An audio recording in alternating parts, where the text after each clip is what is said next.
Hi, here's Florian for 99 Startups, and I'm today here with a new guest. So introduce yourself. Hi, I'm Mal. I'm the founder of the Center for Erotic Intelligence. I'm a clinical sexologist and relationship expert. So, what does it mean if you're a sexologist, or what does a sexologist and a relationship expert do?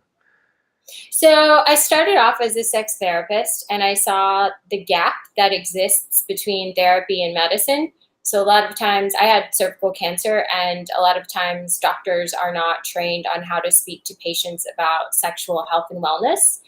Even when they're going through cancer or they're going through medical conditions. I know from the male perspective, there's prostate cancer, colon cancer, a lot of things that can affect our bodily functions. And so when I saw the gap, I realized, wow, nobody's really, helping people when they come out of these procedures and they're in remission or they're cured or whatever it is. When they're finally healed, they don't really have someone to talk to. And so that was when I decided to get my certification as a sexologist. You have to put in quite the number of hours in order to be certified. You have a supervisor, you work with individuals, couples, and you see everything from erectile dysfunction to polyamorous relationship structures, to people transitioning and their partners having to sort of be resilient and interact with that. So yeah, that's how I got started. What does your center do then? Like, this is your story as person. So, what was your goal with your foundation of the center? When I became a sexologist, I started working at the Museum of Sex. And at the Museum of Sex, I came across some new research about the internal clitoris. And when I realized that the majority of the clitoris is not just the little nubbin up under the hood, but it's this huge, massive internal structure, which you can learn all about on the website, I decided to have my own clitoris sonographed. So they use technology, which is fairly new, about 2009, 3D sonography, to sonograph what this structure looks like when it's excited. So if you imagine a penis when it's flaccid versus when it's erect, we didn't really have a picture of what the female excited internal organs looked like when they are engorged with blood. So once I had it sonographed, I had a digital recreation of the sonograph created and then published it for Museum of Sex. And that's when everything kind of went crazy. That was in 2011. And so I started just getting thousands of emails from people. I don't know about sex ed in Germany, but in America, sex ed is awful. They teach abstinence only. And I was getting emails from kids. One girl was drinking bleach because she thought it would prevent pregnancy. Another boy was spraying insecticide on his genitals. I don't know where they got these ideas, but when I read these emails, I was like, no, don't drink bleach and don't put bug spray on your genitals. You will die. Like, this is bad. And I realized, wow, the state of sex education in the US has to change. So Obama signed into law that every publicly funded college and university in the US had to offer some sort of consent education because sexual assault was so bad on college campuses here. And I saw an opportunity in the market. So I created an erotic intelligence education program, left the Museum of Sex, started my company. So the major focus of the company is we sell educational programming to colleges and universities so that they can actually have their consent ed and they don't have to scramble to put a program together. And so we teach consent education, pleasure education, sexual and reproductive health, which is what most people think of as sex ed. And then we teach interpersonal relationship education, which is a big focus on social and emotional intelligence development. We also are working to sonograph 100 internal erect clitorises to show the variation. As you might imagine, 100 penises are all going to look pretty different, hard in size and structure and shape. So we want to show that the internal structures are different as well. And then we also do a lot of activism. We got rid of the luxury tax placed on tampons and feminine hygiene products here in New York State. working with some other NGOs. So research, activism, we do workshops and retreats for couples and individuals. So we do a full sort of wide range of things, but education and research are probably the two main focal points. Awesome. So we will definitely put a link in the blog post for all of that. You said like you worked with people on the extreme side, like if they had problems with their sexuality because of illness. Would you say there's a key learning you took out of that to which showed up in these extreme situations? What was a key learning that I sort of Yeah, a learned? key learning about humans. Like I heard once that like you learn best from extremes.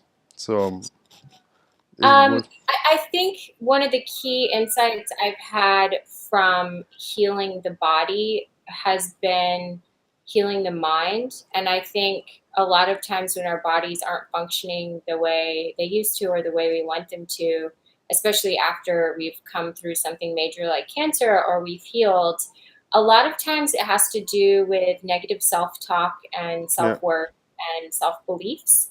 And it's that's healing the emotional and mental part of ourselves after coming through something so traumatic is really, really imperative. I have an example of one guy that I recently worked with. He is gay. He had problems with maintaining an erection, and it only happened when he was with somebody that he liked and wanted to date. But when he would go meet a married guy at a hotel room just to hook up, he wouldn't have any problems. Yeah. Um, and the problems would exist even when he took Viagra. He wouldn't be able to keep it up. So we worked 3 sessions together, and he's now able to function again. And it was really all about what he believed about himself, how he judged himself, negative self-talk. And it's a hard loop to get out of that habit of constantly being cruel to yourself. So to summarize, healing your mind means accepting yourself and having a positive outfeel. Yeah. Ganz general. Okay. Um, so the next topic is technology. Like plays a way bigger role in our day-to-day life.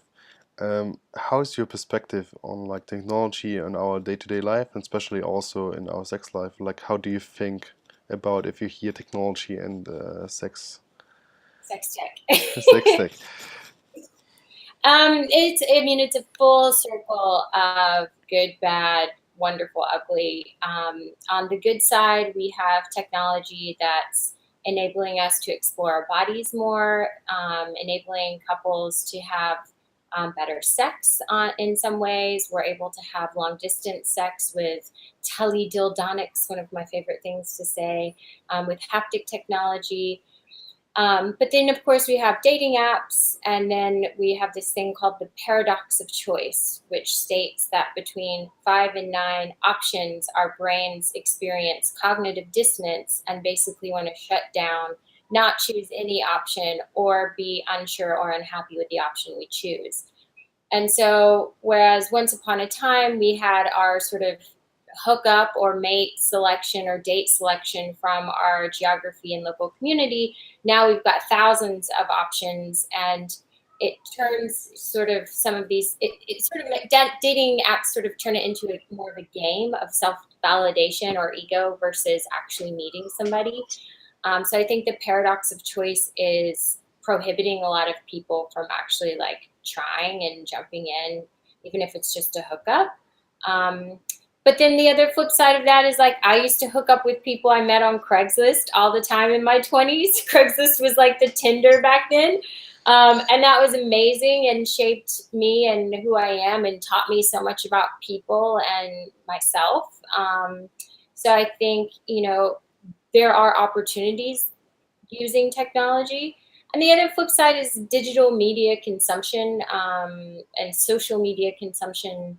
Specifically, we're seeing soaring rates of depression and suicide. A new study was just published in The Economist this week showing that Instagram users suffer from depression significantly more. We have a loneliness epidemic sort of happening in society, even though we're more greatly connected than ever digitally. So I think, there comes a time when we have to make a conscious effort to not be absorbed with Facebook and Instagram and Twitter and Snapchat and stories and FOMO, and just live our freaking lives and, spend more time in self-reflection than crafting the perfect Instagram post. So I think it is kind of taking a toll on us, and it's definitely taking a toll on our social intelligence. When I work with college kids and we're in the consent ed part of the course, it blows my mind how inept people are to pick up on the subtle nuances of body language, of breath, of whether or not a person feels comfortable. And I think our social intelligence is diminishing because our heads are in screens all day and we're not engaging and interacting face to face with people as much as we used to. Wow, now we have several topics we should go into. First, if I remember right, the paradox of choosing, there was a study which showed that like if you show people 23 options of the ice cream, they will freak out and are more likely to don't take one. But if you show them the option vanilla ice cream or choco ice cream, then like they decide on one way more often than like they have 23 options. I think that was a study which showed that. So, and you say that like because of the easy access of partners like Tinder and OkCupid and all these things, it's more likely that like it's a situation like the 23 ice creams, and even if we choose or we don't choose, we don't choose too seriously. Correct?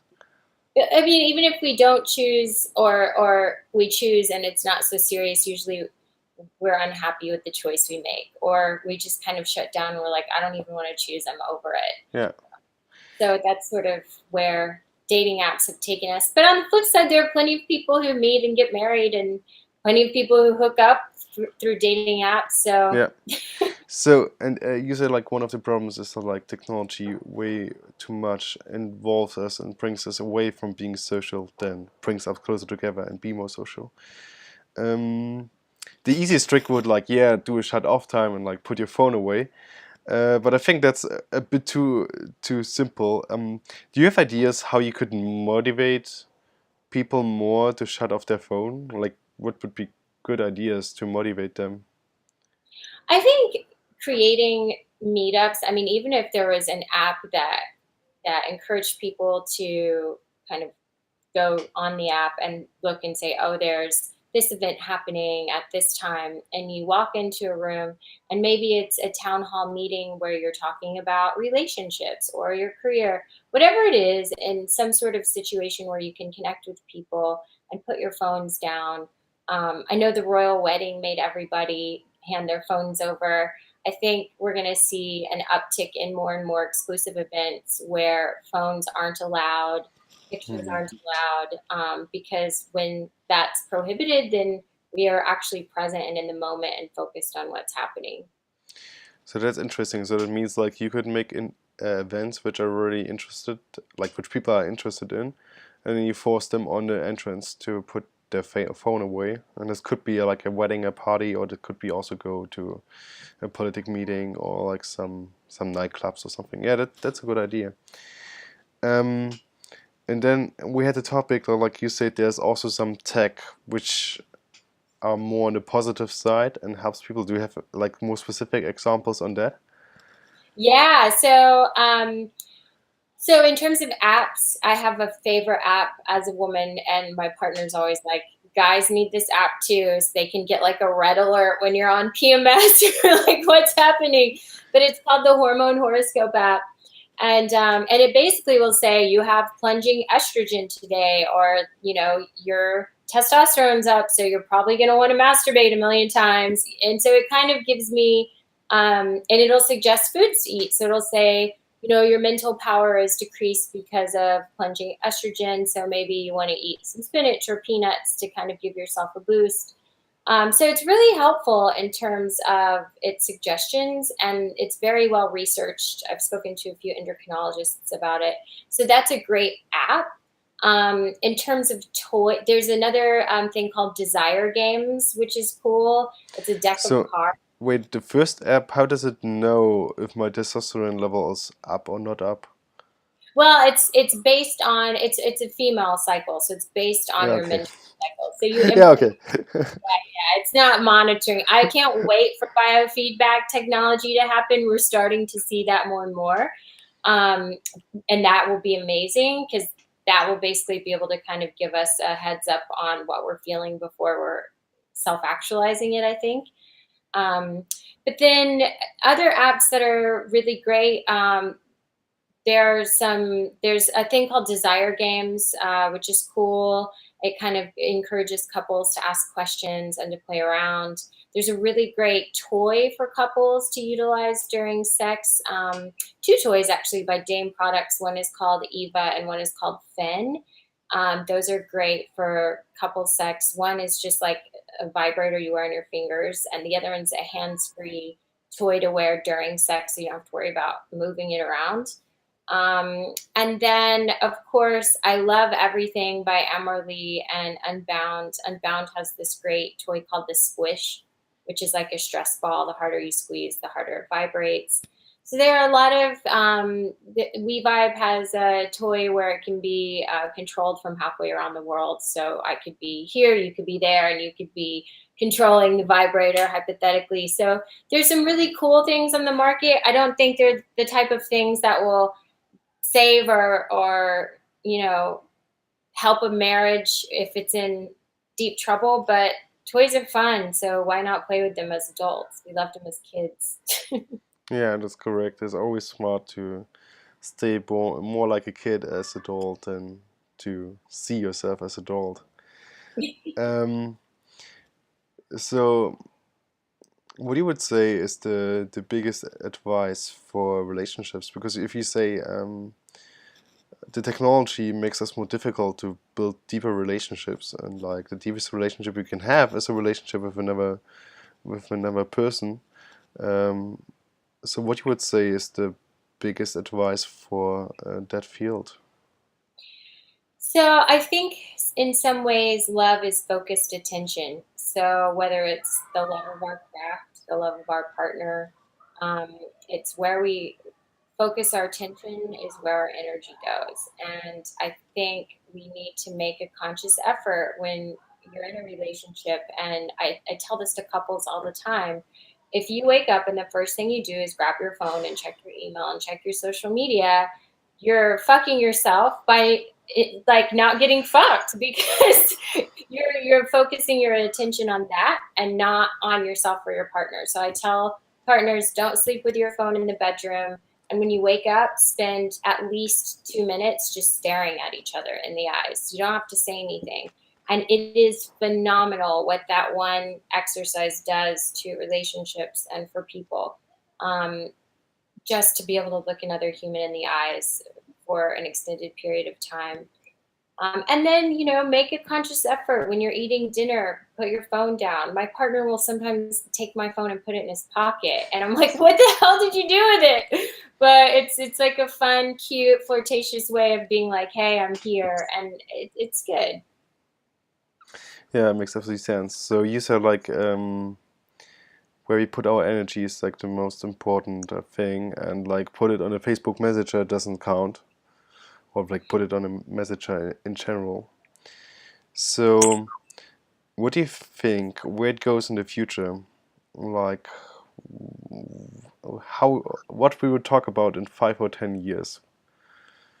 I think actually it's going to be more of this. I don't think technology is going to like overtake the human race. I know sex robots are like the huge rage right now in the headlines because everyone likes talking about them and we love novelty and Westworld and all of that. But I don't think they're going to overtake these three brain systems that evolved 4.4 million years ago in our first ancestors, which are the drive to have sex, the drive to have a romantic partner, and the drive to have deep cosmic attachment with another. It's not to say somebody couldn't fall in love with a sex robot, but it's not going to be the majority of humans.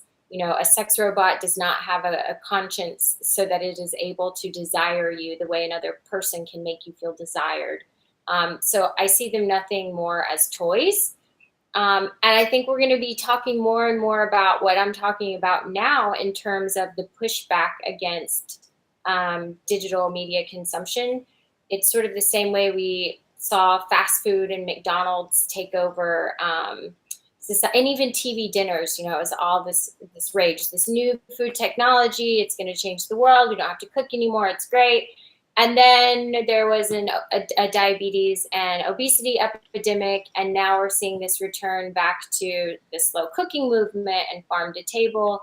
So I think we're going to see collectively society just try to recalibrate and rebalance what makes us feel good and happy inside. And I don't think spending hours on Instagram is that. So how you would say we can motivate people to understand, like, it's not about a short-term gratification, it's more about a long-term thing, which I think it is. Like, that's like the reason why Instagram works, because you could get the short-term gratification, happiness, but it doesn't make you long-term happy. What you would say could help people to realize that? I mean, I hate to say it, but it's probably just going through the pain of realizing short-term gratification is not the key, and it's going to be going through that shit storm of like, fuck, I'm not happy. How do I fix this? Can I curse on here? I hope Yeah, that's sure, you can. um, Curse as much as you want. oh, good. I'm a Brooklyn girl, so it comes natural.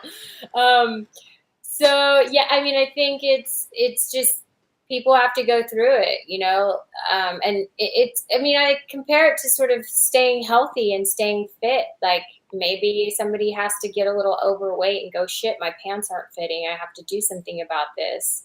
And when that happens, then they start to make the effort. So. Um, and I mean, I think one of the reasons we're seeing like yoga and meditation come about, we've seen sort of the diminishing of the dogma of religion. And so people don't have the same communities that they once had, and they are flocking to to these retreats and yoga and all of this stuff because it is a time when they're forced to put their phones down and be present, and they're able to connect with other humans. So, I mean, hopefully they can find sort of some sense of self-regulation and happiness through whatever practice, whether it's yoga or masturbation. But So,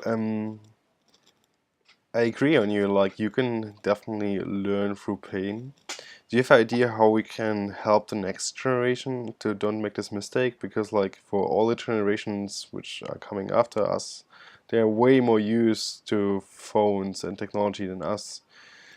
So, how you could could help them to not go through all the mistakes we made or we make right now. I mean, I see so many parents handing their iPads to little babies, and I call them like the new pacifiers. Like, and the kids cry, they're with the iPad, they're with the iPhone, and it's just like it blows my mind that. And I'm not a parent yet, so I shouldn't judge. I have no right to say like, you shouldn't do this or you should do that. You know, everybody's different. Everybody has to figure it out. But I do think kind of having designated playtime outside, designated time where, you know, the technology is off limits, and setting up sort of controls for self-regulation as an embedded virtue in our kids from a young age can be helpful. It's not to say it's not going to change when they get old enough to be on Snapchat and what have you, but anything that encourages, you know, kids to just get in nature, connect with nature, be outside. Um, there have been studies to prove that this changes our brains. It's great for neuroplasticity.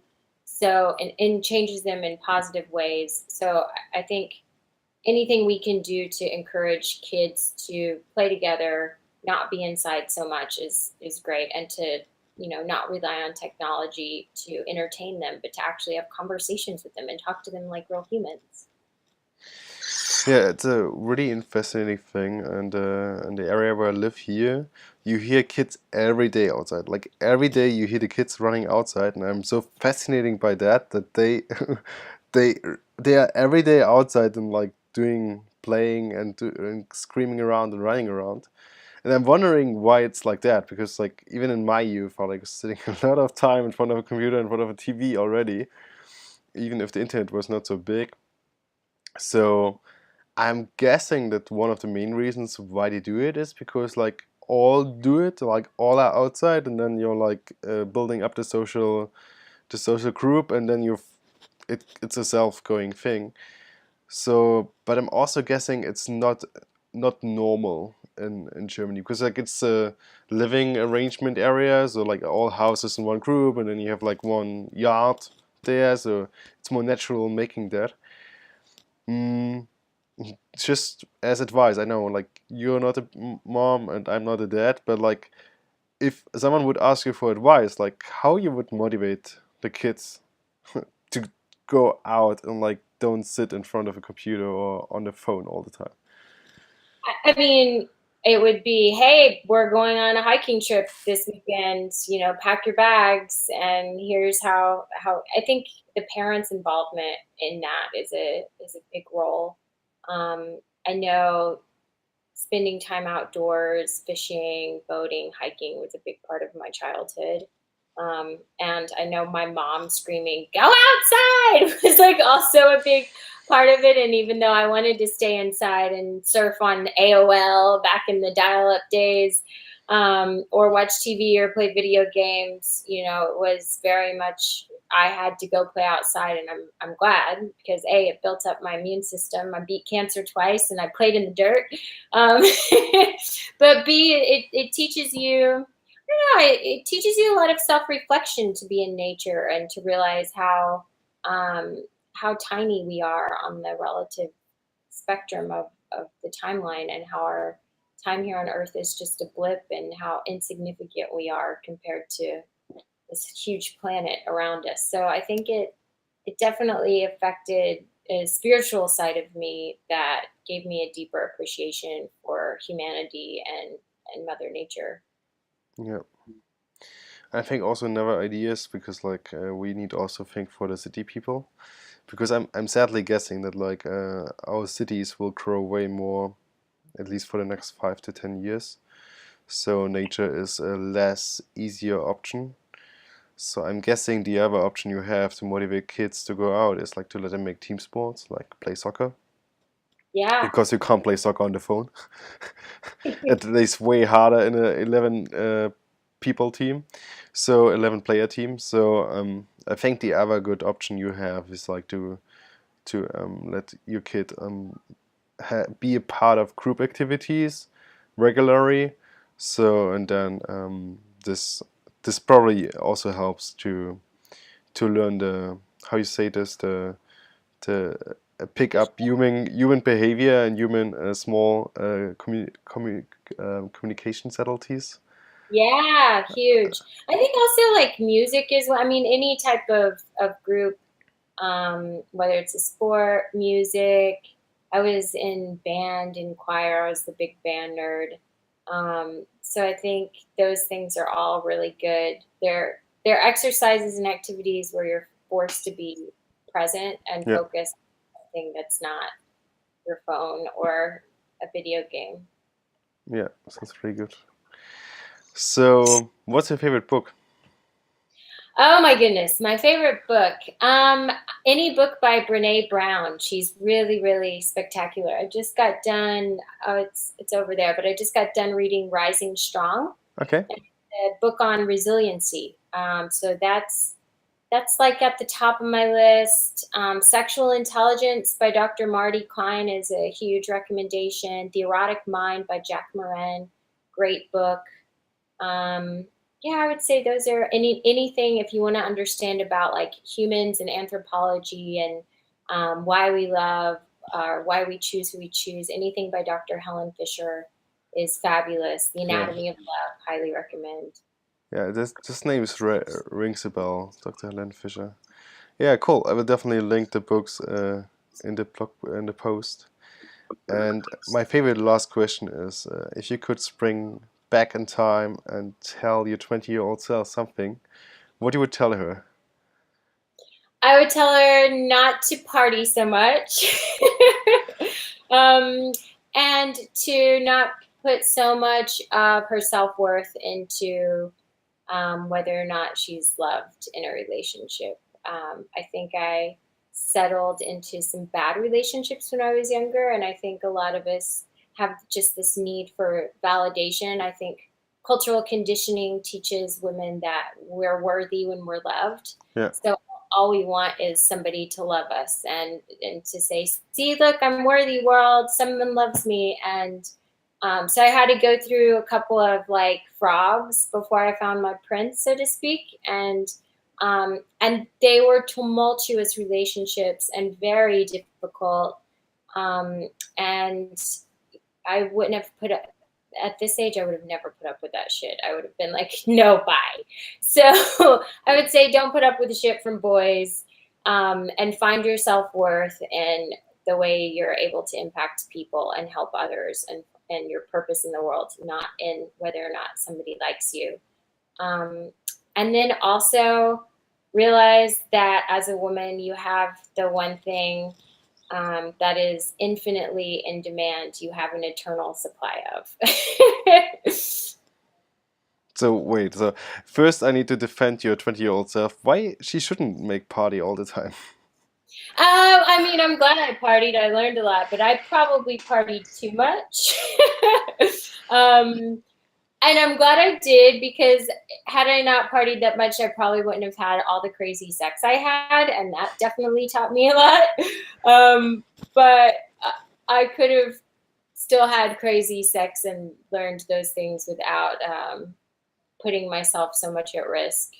Um, yeah. So, but So yeah. what you could have said that um you brought your 20-year-old self to think about it, because like the interesting thing is, um if you are in this situation, just saying, yeah, come on, don't party so hard, don't party so much, it doesn't help, because it doesn't gives you the idea in your head why you shouldn't do this. So how you would say to your 20-year-old self, in her perspective, how she finds the limit there and why there's a limit and why this is good. You know what I mean? Yeah, and if I had a 20-year-old daughter and I knew she was Yeah. partying, I would know that there was nothing I could say to her to get her to stop or to change. Yeah, I think I did a lot of cocaine, so I probably would just be like, yeah, go have fun, but don't do so much cocaine that you miss class, girl. Like, get your shit together. But yeah, so I actually have a journal entry, and it was to my 22-year-old self. Okay. Um, I could read you a little bit of it. So I said to my 22-year-old self, "Oh, my darling sweet pea, I know you're filled with anguish and uncertainty. You did the right thing, and I am proud of your strength and courage to leave him. Learn to embrace change sooner. It will spare you years of waste and heartache. You have a friend who drains all your purpose and positivity and refuels it with drugs and magnetism. You follow him because he eases the blow to your collective bad decisions with humor. You think I'm crazy for telling you this now." And I could hear my 22-year-old self saying, "How could you ever not be best friends with this guy?" When you finally get him out of your life, everything changes and you find the love of your life. You'll have a few more in between first. When you feel what you think is romantic love, it's not your heart, it's dopamine surging through your brain. The greatest art you can master is to be mindful of this feeling and not assign meaning to it. It takes many years to truly know someone and will take many more for someone to truly know you. And then I talk about drugs. Drugs are a hurricane. You'll spend years rebuilding and recalibrating for your continued choices to prioritize partying. Um, and so, yeah, life is really funny how it all unfolds. It's never what you think. I'll spare you the whirlwind of details about your next relationship, but remember what I said about dopamine. And then it says, "I think you keep bad people around you because you're scared of being alone. But one day you'll love being alone and revel in the opportunity." So yeah, that was some stuff I said to my 22-year-old self. That's like really good last words. It's a really good last words. Thank you very much for that. Yeah, Um, thanks for having I me. Thanks for listening to the podcast. Speak to you next time, guys.